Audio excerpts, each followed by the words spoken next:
Bem, amigos da Palavra de Deus, estamos aqui diretamente em Itabaiana, terra do avivamento, para podermos falar sobre o nosso 17º capítulo, o milagre de Caná, das bodas de Caná, do casamento, o milagre que Jesus transformou água em vinho. Vamos falar sobre isso hoje e eu sei que vai ser uma grande bênção para você. Quero te convidar para fazer parte da nossa live agora. Vamos falar de milagre. Quem gosta de milagre? Quem gosta de ouvir milagre? Veja, nós vamos tratar agora sobre isso. Já estou entrando aqui no Instagram da Verbo da Vida. Estamos agora diretamente do Instagram e do YouTube. E eu vou até baixar aqui para não dar eco. Mas vamos lá. Gente, faz o que eu estou fazendo aqui agora. Convida a galera agora para essa live. Tá aqui um aviãozinho do seu lado direito. Faz o que eu estou fazendo aqui agora. Ó, o que eu estou fazendo, ó. Estou vindo aqui no meu Instagram. Pega o seu celular aí, ó. Agora estou vindo aqui no meu Instagram. E agora eu vou começar a convidar a galera toda para poder participar dessa live maravilhosa. Nós vamos falar sobre milagres. Sabe, queridos, as bodas de Caná foi um marco no ministério de Jesus e eu não estou falando isso à toa, porque de fato foi só a partir dali que os discípulos começaram a crer em Jesus como Messias, não como somente um profeta, mas como o verdadeiro Messias, e como o Filho de Deus, como o Deus encarnado. Sendo assim, eu quero agradecer a sua presença. Elisandra, boa tarde. Boa tarde a todos que estão entrando. Vai entrando. Estamos aqui agora e vai fazer o que eu pedi agora. Por favor, faça o que eu pedi agora. Do lado direito tem um aviãozinho aí, marca todo mundo, manda para todo mundo. Um abraço a todo mundo que está entrando. Bênção demais. Vamos participar dessa live. Como eu disse, sempre falo, se você perdeu os 16 capítulos anteriores que está contando e remontando a história de Cristo Jesus, você vai lá no YouTube, Verbo da Vida Itabaiana, você vai lá no nosso YouTube, Verbo da Vida Itabaiana, está lá os nossos 16 capítulos para você poder assistir. Caso você queira os capítulos escritos, nós também temos, é só você ir lá, caso você esteja agora no YouTube, você vai lá no Instagram, Verbo Itabaiana SE, está lá na nossa bio, um link azulzinho chamado Liquidream, você entra lá e vai ter um ícone dentro falando da nossa quaresma de fé, os nossos estudos, falando da vida do ministério de Jesus. É só clicar e está à sua disposição para você baixar os nossos 17 capítulos, já contando com o de hoje, tá bom? E hoje nós vamos falar sobre esse momento marcante, poderoso, que nos ensina muito sobre a vida de Cristo, tá bom, gente? Então, eu queria começar lendo. E durante a nossa live você pode ir pedindo aí a sua oração, nós vamos estar orando logo ao final. E eu sei que vai ser uma grande bênção, tá bom? Então, João capítulo 2, do versículo 1 ao 11. Então, você está aí já sabendo o que é que nós vamos tratar hoje. João capítulo 2, do versículo 1 ao 11. Diz o seguinte: 3 dias depois, houve um casamento da Galileia, em Caná da Galileia. 3 dias depois de quê? Lembre, nos 2 capítulos anteriores nós falamos sobre Jesus Cristo e as tentações lá no deserto. Então Jesus, ele é cheio pelo Espírito Santo no batismo de João, ele é levado pelo Espírito ao deserto, ele chega ao deserto e no momento que ele chega no deserto ele passa 40 dias e 40 noites jejuando e ele, naquele tempo, ele é tentado. E as 3 tentações que foram trazidas ao nosso conhecimento tratou sobre a identidade, sobre a capacidade e sobre o merecimento de Jesus. E nós falamos sobre isso na última live. Depois ele repreende o diabo, vence o diabo no deserto, é servido pelos anjos e ele sai. A Bíblia diz que ele sai. Observe isso, ele entra no deserto debaixo do poder e ele sai do deserto debaixo do poder.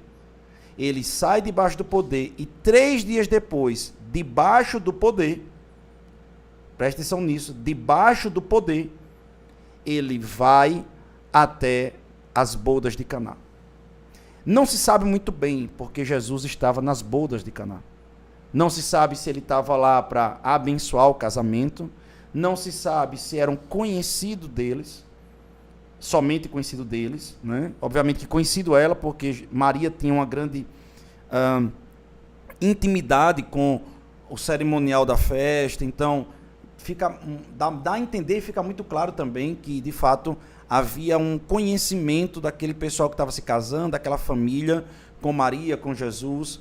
E Jesus ele está ali levando agora alguns dos seus discípulos para aquele local, as bodas de Caná. E quando ele chega lá, ele começa a perceber uma situação que nós vamos continuar agora aqui falando. Tá certo? Então estamos localizados agora na história de Cristo. E ele agora está saindo do deserto. 3 dias depois ele está agora nas bodas de Caná, debaixo do poder. Achando-se ali a mãe de Jesus. Então é como se Jesus estivesse chegando e a mãe estava lá. Achando-se ali a mãe de Jesus. Então dá a entender que ele estava vindo com o pessoal e ele se encontra com a mãe lá. Tá? Então dá a entender que de fato é algo que já tinha uma certa... que já estava sabendo. Nós sabemos que os casamentos judaicos eram bem preparados, havia um tempo de promessa da filha para com o marido, né? A filha, no caso a mulher, para com o seu marido, no caso, você entendeu o que eu estou dizendo, né? O pai e a mãe da mulher, né? Prometendo para o pai e a mãe do marido, né?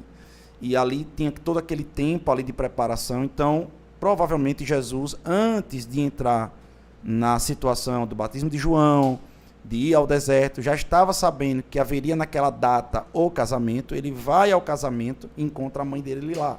Um convite, como eu disse a você, não se sabe para celebrar ou meramente participar. Tendo acabado o vinho, a mãe de Jesus lhe disse: eles não têm mais vinho.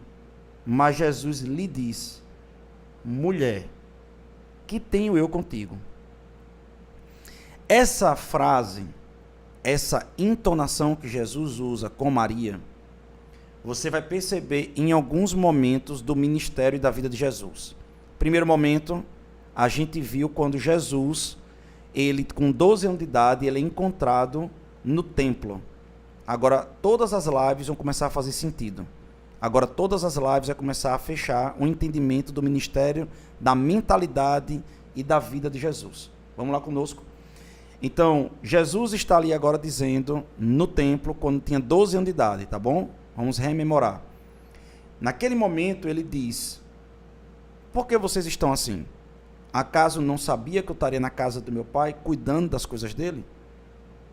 Então, Jesus, ele fala aquilo e a Bíblia deixa claro que Maria, calada, ela começa a pensar no que queria dizer aquilo e guardou para si esses pensamentos.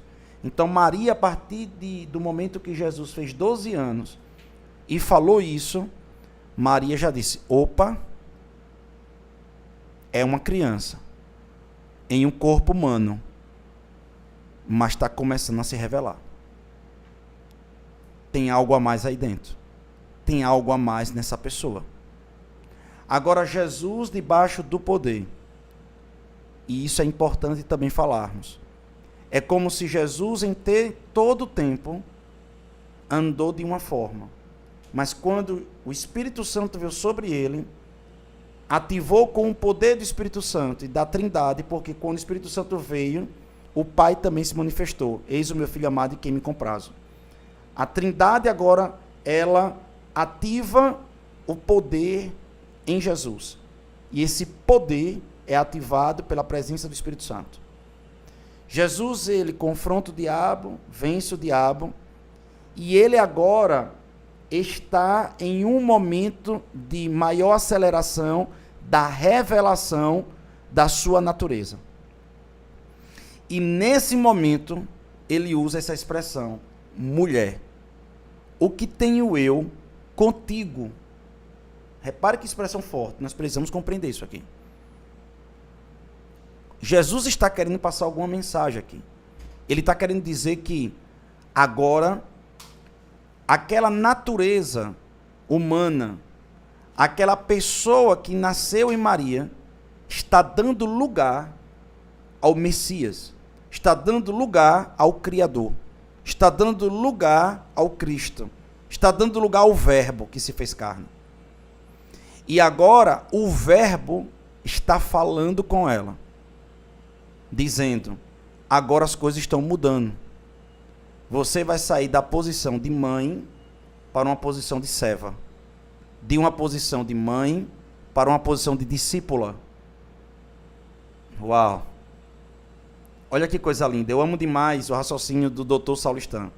Ele diz assim: o Criador nasceu na criatura. O eterno nasceu no temporal. Isso é lindo demais. Ele tem um poema que vai falar muito mais. Você pode procurar, ele vai estar falando sobre isso em algumas pregações dele. E aí ele deixa muito claro que quando Jesus nasce em Maria, nasce através de Maria, Jesus está ali na condição de filho, mas vai ser algo para ser revelado como Criador. Jesus, enquanto corpo, estava nascendo através de Maria, mas Jesus, enquanto Deus, foi ele que criou Maria. E ali ele começa a se manifestar. Não mais como filho, mas como o Criador, como o Deus encarnado em um homem, como o Emanuel, o Deus dentro do barro. E agora, queridos, a gente começa a lembrar de uma outra frase que Jesus ele vai falar também, quando ele está na cruz, e ele olha para João, e vê Maria chorando, e ele diz, mulher. De novo ele usa essa expressão, mulher, aqui está o seu filho. O que Jesus está querendo dizer, que foi muito mal compreendido pelos católicos, não é que Maria seria a mãe de todos. Ainda você pode até ter ela como referencial de mãe, não há problema nenhum, entende, queridos? Você pode ter um grande apreço por Maria, meu querido, não há problema nenhum. Você pode ter uma grande, como é que eu poderia dizer, um grande respeito, honra pela figura de Maria. Mas o que Jesus quis dizer não foi que ela seria a mãe da humanidade. O que Jesus estava querendo dizer é, Maria, eu estou vendo o seu sofrimento. Agora é o Criador falando com a criatura. É ele dizendo, Maria, eu estou vendo o seu sofrimento. Pegue as suas energias agora. Todas as suas energias. E entenda, eu estou cumprindo o meu propósito. Antes mesmo de você nascer, desde a fundação dos séculos, enquanto Deus, eu já sabia que ia passar por isso. Enquanto Deus, eu já sabia que ia viver tudo isso. Então não se preocupe. Na verdade, o que você está vendo agora na cruz não é mais seu filho. Não é seu filho que está aqui na cruz. Então pegue esse amor de mãe e adote João. Cuide dele. Cuide dele. Se tem alguém para cuidar agora, é de João. Cuide dele aí. Porque eu estou cumprindo o meu propósito. Eu estou me manifestando. Vou ao Pai. E eu vou agora compor de volta a minha glória. Eu vou voltar à minha glória. Sendo assim, Maria, não se preocupe comigo. Mas como eu me preocupo com você, eu não quero que você fique sofrendo. Pegue as suas energias e deposite em João. É o que ele está querendo dizer ali muito claramente, muito objetivamente. E aí, Jesus está dizendo, mulher, o que tenho eu contigo? Veja, essa frase é muito clara. E nós precisamos compreender o que está sendo dito. Em primeiro momento, é como se fosse uma pessoa. O que é que eu tenho a ver com você? Em um sentido grotesco, em um sentido bruto. Não é sobre isso que ele está falando. O que ele está querendo dizer é, Maria, não é mais você que vai dar comandos a mim. Não é mais você na figura de mãe que eu vou me submeter a você. Agora, eu sou o Criador. Totalmente revelado aqui na Terra. Eu estou no ministério agora. Completamente cumprindo o propósito da eternidade. Porque antes de você nascer, Maria, eu já era. Antes de você vir, eu já tinha o propósito. E agora ele está sendo revelado. É o que Jesus está querendo dizer. E Maria entende. Maria pega a chave. Maria compreende. Primeiro que Maria já tinha sido visitada pelo anjo Gabriel. Segundo, ela sabe que teve o nascimento virginal. Terceiro, se encontra com Jesus lá no templo com 12 anos de idade. E Jesus já estava dizendo claramente que, ei, fica ligada, porque a coisa vai se manifestar. Eu vou me manifestar. E agora Maria diz, chegou a hora. Entendi, chegou a hora. Aí ele diz, ainda não é chegada a minha hora. E muitas vezes as pessoas dizem assim, pode uma mãe pedir algo ao seu filho de negar? Aconteceu aqui. Então não é Maria que dá ordens, não é Maria que fala, que diz como tem que ser feito. Agora é Jesus. E Jesus toma esse papel sacerdotal, o nosso sumo sacerdote. A Bíblia fala em Hebreus que ele é o nosso sumo sacerdote, em que ele agora assume essa posição. E aí ele diz o seguinte: então ela falou aos serventes: fazei tudo o que ele vos disser. Aí algumas pessoas eu digo assim: eu sou o pastor que mais segue a Maria na face da terra. E as pessoas às vezes não entendem essa expressão, mas é verdade. Por que eu sigo a Maria? Eu sigo o que Maria ensinou. As pessoas dizem: olha, vamos seguir o que Maria ensinou. Eu quero dizer uma coisa para você: eu, como pastor, eu sigo Maria ipsilitre, tudo que ela ensinou eu sigo, inclusive esse ensinamento aqui. Ela diz: faça tudo que o mestre mandar. Então Maria está falando na Bíblia que nós temos que seguir o mestre. Maria está dizendo na Bíblia que nós temos que fazer tudo que ele manda, não que ela manda. Então, vamos lá. A Bíblia diz assim: estavam ali 6 talhas de pedra que os judeus usavam para as purificações, e cada uma levava 2 ou 3 metretas. Dá-se, assim, mais de 80 litros de água aqui. Jesus lhe disse: enchei de águas as talhas, e eles as encheram totalmente. Então lhes determinou: tirai agora e levai ao mestre-sala. Ou seja, os serventes levariam ao mestre-sala, ou seja, ao líder da festa, certo? Seria hoje como se fosse o chefe cerimonial, ou seja, o cerimonialista, ou a cerimonialista, né? Como tem hoje, graças a Deus, essa profissão importantíssima para realizar eventos, casamentos, e muito bom isso aqui. E ele diz assim: eles o fizeram, tendo o mestre-sala provado a água, transformada em vinho, não sabendo de onde viera, se bem que o sabiam os serventes que haviam tirado a água, chamou o noivo e lhe disse: repare só, vai para a onda. Está lá o mestre-sala: cadê o vinho, cadê o vinho, cadê o vinho? Maria vendo aquela agonia ali, aquela vergonha que estava acontecendo ali no casamento, estava faltando vinho para o pessoal, era uma coisa muito desonrosa não ter ali, era uma coisa como se fosse mostrado como é que eu poderia dizer assim, um momento que, imagina, você chamar o povo para comer na sua casa e não ter comida, né? Então, o pessoal começou a ter vergonha, e ali Maria vai até Jesus daqui a pouco resolve o problema, e Jesus diz: bote água ali. Quem botou a água? Os serventes. Os serventes pegaram água e botou água ali dentro. Acabou-se.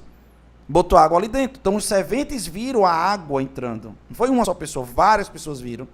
E levam, Jesus ora, determina, os serventes veem com seus olhos que virou vinho, leva até o mestre-sala. Quando chega até o mestre-sala, ele prova, sem saber que foi Jesus que transformou água em vinho, como se dissesse assim: onde é que estava esse vinho? Deus que está procurando. Como é que Deus que está procurando um vinho nessa casa aqui? Onde foi que guardaram esses cascos aqui de vinho, né? Tava lá no quintal, ninguém viu, sei lá, alguma coisa desse tipo. E aí o cara prova e diz, as pupilas do cara abrem, né? Aquela coisa que as papilas degustativas ficam todas atiçadas. O cara que entende ali de vinho diz: rapaz, que vinho de Torá é esse? E leva ali para o mestre-sala prova, e agora vai até o noivo. Chamou o noivo e lhe disse: todos costumam pôr primeiro o bom vinho, e quando já beberam fartamente, serve o inferior. Tu, porém, guarda o bom vinho até agora. O que é que o mestre-sala está dizendo?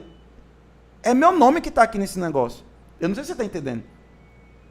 Do mesmo jeito que hoje é contratado uma empresa para gerenciar uma festa, e o nome daquela empresa está vinculado no atendimento, esse homem também, essa profissão existia naquele tempo, esse homem era o responsável pela festa, era ele que deveria ser apresentado a ele: olha, a melhor bebida número 1 é essa, a segunda é essa, a terceira é essa. Porque se alguma coisa está errada na festa, entenda, os noivos não estão preocupados com festa. Quem está preocupado com a festa? O mestre-sala. É ele que tem que estar preocupado. Então, se alguma coisa está dando errado, se faltou comida, coisa desse tipo, não só olhava para o noivo, olhava para a incompetência daquele cara, aquele cara ia se queimar para não fazer outra festa depois. E ali ele diz: espera aí, como é que vocês fazem isso comigo?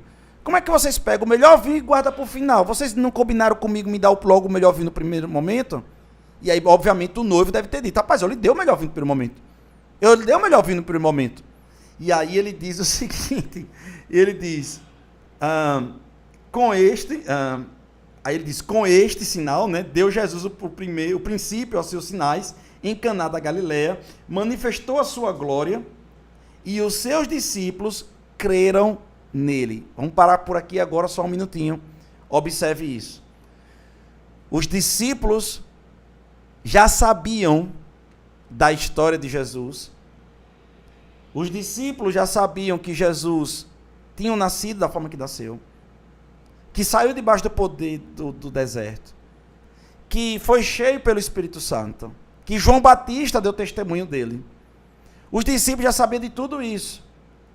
Mas somente agora é que eles disseram, rapaz, é mesmo, é de verdade. Sabe quando você está com alguém que você prega a palavra e as pessoas escutam a palavra, porque afinal de contas é a palavra de Deus. Mas sabe quando a unção que está na sua vida se manifesta? Sabe quando uma oração que você faz acontece? Sabe quando você impõe as mãos sobre alguém, algo acontece? De fato, os milagres é muito importante para o ministério. Os milagres são muito importantes para a obra do Senhor. Os milagres, eles são importantíssimos para as coisas acontecerem. Sabe, queridos, o que Jesus está dizendo para a gente aqui é algo muito importante, que talvez aqueles que creem, infelizmente, na doutrina da cessação dos dons, como Agostinho, um teólogo importante da Igreja Católica, Lutero, Calvino e tantos quantos outros que creram, os reformadores, muitos dos reformadores creram na doutrina da cessação dos dons, que acha que os dons, milagres, prodígios ficaram para aquele tempo e não para agora. Eu quero dizer algo para você. Ellen White também acreditava nisso, infelizmente. Ok. Então, o que a gente vê nesse momento é que o próprio Jesus... Meu irmão, deixa eu dizer algo para você. Se Jesus chega, vai assistir aos outros capítulos. Se Jesus chega para Satanás e não faz o gosto de Satanás em se lançar, em flutuar do pináculo do templo, por que Jesus estaria fazendo isso aqui para agradar Maria? Não estou comparando Maria a Satanás, não é sobre isso que eu estou fazendo. O que eu estou dizendo é que Jesus, o Cristo, não se submeteria a nada para provar nada a ninguém, porque ele já sabia quem ele era. É sobre isso que eu estou falando. Jesus não fazia nada para se aparecer. Jesus não fazia nada por futilidade. Jesus não fazia nada por vaidade. É sobre isso que eu quero falar. E se ele fez agora, é porque ele entendeu a importância. Tá bom? Porque às vezes a gente bota alguns recortes e de fato há uma covardia na internet nesse sentido. É sobre isso que eu estou falando. Eu tenho muito respeito por todos os ícones da Bíblia. Então, o que eu quero falar aqui é o seguinte: Jesus, ele pratica esse milagre aqui, porque ele sabia da importância para o ministério dele e para o cumprimento do propósito, que os discípulos que estavam com ele entendessem, não só soubessem, não só soubessem, mas entendessem que ele de fato era o Messias. Repito, meu irmão, isso é muito importante na nossa vida. Sabe aquele dia que existe um checkmate, uma prova dos 9? Sabe aquele dia que você diz, Deus, o Senhor está comigo mesmo? O Senhor está comigo mesmo, eu preciso agora de um sinal. Algumas pessoas dizem que isso não é correto. Eu vou dizer para você, como isso não é correto? Se o próprio Jesus, ele disse que era para a gente crer nos milagres. Não, querido, deixa eu dizer algo para você. A gente não vai colocar em xeque a existência ou não de Deus, porque muitas coisas podem acontecer. Pode ser uma questão de fé pessoal de alguém, pode ser uma questão de plantio e colheita, ou pode ser apenas um ataque satânico. Mas uma coisa eu posso dizer para você, que os milagres de Deus, eles são necessários para a manifestação do propósito de Deus aqui na terra. Isso é óbvio. Isso é óbvio. Sabe, amados, eu sei que um dia, se Jesus não voltar, todos nós vamos partir dessa terra. Cada um do seu jeito, cada um da sua forma. Espero eu que todos nós partamos em paz e alegria. Sendo assim, mas até lá, presta atenção no que eu estou lhe dizendo, até lá, muitos milagres vão acontecer na minha vida e na sua. Mas, obviamente, um dia, se Jesus não voltar na nossa geração, a gente vai partir. Eu lembro muito da minha mãe. Minha mãe, durante a vida dela, aconteceram vários milagres. Eu lembro de uma vez que minha mãe estava com alguns nódulos no seio e ela tinha feito mamografia e tinha dado vários nódulos no seio dela. E eu lembro que Dani, a minha esposa, isso foi uma cena bem forte, eu lembro disso. Dani pegou, levantou a camisa da minha mãe em casa, na minha casa, no momento particular, levantou a camisa da minha mãe, colocou a mão dela debaixo do seio da minha mãe, dentro do sutiã da minha mãe, e orou no seio da minha mãe. E naquele momento, ela orou e determinou que aqueles nódulos saíssem. E eu lembro que minha mãe precisaria fazer uma punção, algo desse tipo. E naquele momento que foi fazer uma punção, acho que todos vocês já viram como é uma punção, é um tipo de ultrassom, algo desse tipo que era feito. E era algum procedimento, não lembro muito bem se ia fazer, era uma punção para saber, era isso mesmo, era para saber se era benigno ou maligno, algo desse tipo, fazer um exame para saber se era maligno, benigno, era um procedimento padrão. Quando foi fazer a punção, não tinha nada no seio dela. Mas, querido, um dia minha mãe partiu. Mas eu posso negar quantos milagres Deus fez na vida da minha mãe? Não posso. E eu não posso negar que isso fez com que ela se curvasse à bondade do Senhor e entendesse que Ele é real, aceitasse a Jesus Cristo de Nazaré e pudesse estar hoje junto com o Senhor. Ei, os milagres, sabe a Santa Ceia? Olha que coisa linda. Querido, vamos juntar agora os entendimentos cristãos. Sabe a Santa Ceia? Vocês já viram aqueles filmes que tem aquela mesa de banquete e os convidados estão espalhados pela festa? Não estão espalhados pela festa? Aí alguém toca a sineta e aquela sineta mostra que é o momento de todo mundo sentar na mesa. A sineta são os milagres. Pastor, o senhor está dizendo isso da sua cabeça? Não, meu querido. 1 Coríntios, capítulo 13. A Bíblia diz que existe um caminho de sobremodo mais excelente. E aí ele vai falar que o amor é como o fruto e os dons é como o sino que tine. Os dons, os milagres, é um sino que tine para as pessoas em comer do amor. E ele diz lá em 1 Coríntios, capítulo 13, presta atenção nisso, é coisa linda, Paulo falando. Imagine agora eu tocar o sino, Mateus, e não tiver comida. É o que Paulo quer falar, você está entendendo isso? É como se eu estivesse chamando as pessoas para um lugar, mas não tem comida. Então o milagre é só, parece como eu estou falando, viu? O milagre é só uma sineta para atrair as pessoas para Cristo, para entender que Ele é o Messias. Agora, observe o que é que Paulo está querendo também dizer ali. Que às vezes pessoas são usadas para operar milagres. E nos últimos dias, essas pessoas podem chegar e dizer bem assim: em teu nome eu curei, em teu nome eu profetizei, mas eu não vos conheço. E o que isso quer dizer? Que às vezes as pessoas só têm a sineta. Ou seja, não é da pessoa, é de Deus que está vindo sobre. E aí essa pessoa acaba sendo usado por Deus, mas quando as pessoas chegam perto dele ou perto dela, não tem amor. Não tem amor. Não precisa citar nomes, mas você já conheceu pessoas assim? Que eram muito usados por Deus, mas quando você se aproximava dessa pessoa, essa pessoa era carnal, não era uma pessoa tão boa assim. Você pode até se confundir, dizer: meu Deus, como é que essa pessoa é tão usada e é desse jeito? Por quê? Porque tudo que ela tem nada mais é o que vem de Deus. Mas quando você olha para ela, não tem nada de Deus dentro dela, só tem sobre. Mas quando Jesus atraía as pessoas pelo milagre,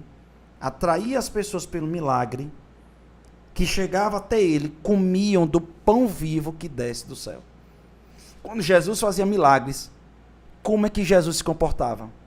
Jesus era gentil, generoso, amoroso com o pecador. Com os hipócritas, ele professava a verdade. Mas a verdade também não é ruim não, irmão. Foi por causa de pregar a verdade que Nicodemos hoje está no céu.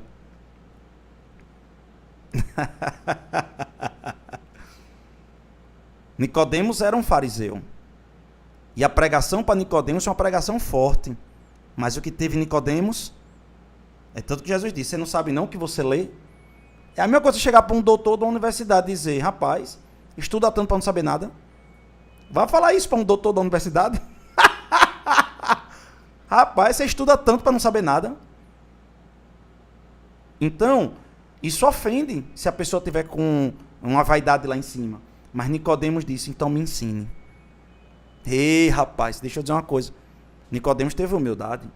Sendo assim, nós precisamos compreender que o milagre é de extrema importância para o ministério. E Jesus, ele está vivo. Então os milagres dele estão de pé. E hoje é um dia de milagre para chegar até a sua vida. E eu quero orar por milagre. E se você conhece alguém que está precisando de algum milagre, eu creio que essa pessoa, ao ouvir essa pregação, vai receber também essa oração ao final. E o milagre também vai chegar até essa pessoa. Compartilhe para essa pessoa que precisa de um milagre hoje. Porque eu sei que ela vai sentir a presença de Deus quando nós orarmos.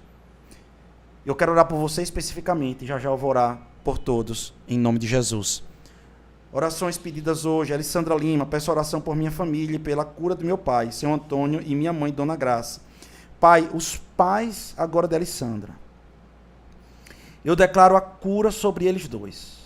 Não importa a idade, não importa a condição física, nós sabemos que a doença e a debilidade não é do Senhor. Que devemos partir em saúde, por longínqua data. Essa é a promessa do Senhor. Sendo assim, eu declaro vida sobre esses dois homens, sobre esses dois, esse homem e essa mulher.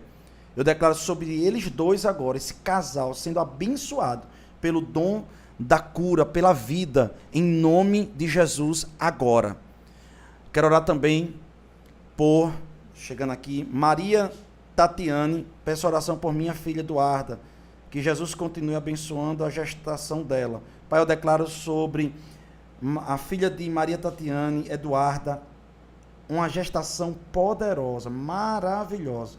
Também oro agora por Uli, Pai, em nome de Jesus. Nós declaramos toda a labirintite saindo do ouvido dela agora, sobre Cleito agora. Nós declaramos, Pai, toda a recuperação do cérebro dele, da queda que ele teve, nós declaramos ele completamente curado em nome de Jesus.